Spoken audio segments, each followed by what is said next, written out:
Alors voilà la recette du croquant. Prends 200 g d'amandes, des amandes allumettes, et préparez la même quantité de sucre, c'est-à-dire 200 g de sucre. Allumez bien sûr votre plaque, versez ensemble le croquant et le sucre, voilà. Et maintenant, ben voilà, c'est un peu fastidieux. Il faut rester devant la plaque, on tourne, on tourne, on tourne. Et à un moment donné, eh ben, vous verrez ce qui va se passer. Mais pour le moment, il ne se passe rien.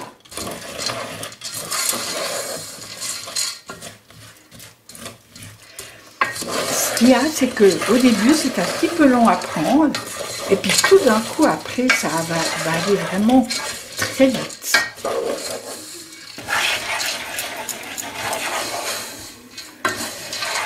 Voilà, on voit que ça commence maintenant un tout petit peu à prendre. Chez moi, je vais dire que ça va plus vite. Mais...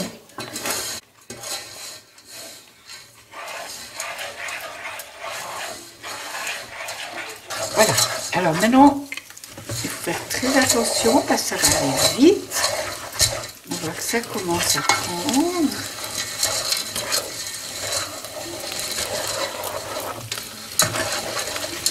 Je baisse un petit peu, pas que ça brûle. Il faut quand même que ça continue à chauffer. Alors vous voyez, maintenant on voit que ça commence à bien prendre. Alors là, il ne faut pas répondre au téléphone, il ne faut pas lire ses mails.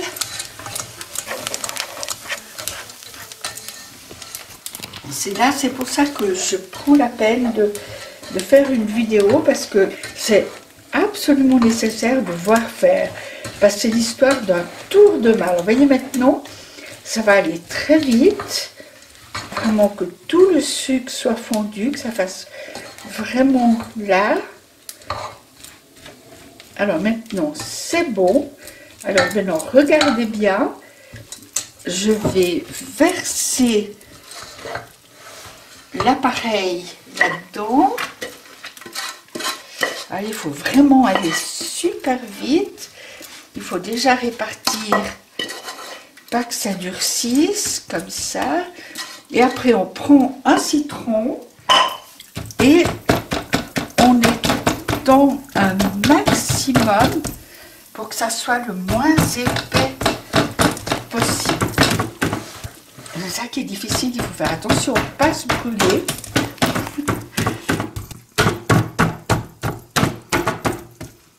Il faut vraiment que ça soit bien étendu, parce que si c'est pas bien étendu, après ça fait des tas et c'est un tout petit peu dommage. Et bien là maintenant, on va laisser sécher, ça va sécher assez vite, et après vous le coupez des petits morceaux comme vous voulez, et puis vous le mettez dans une coupe et vous le servez.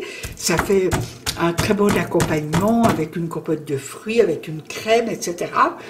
Et si vous voulez obtenir le pralin moulu, eh bien vous mettez dans votre robot et vous le passez et vous obtenez cette poudre fine d'amande que vous pouvez mettre sur une crème fouettée, sur une glace, sur une pavlova, etc.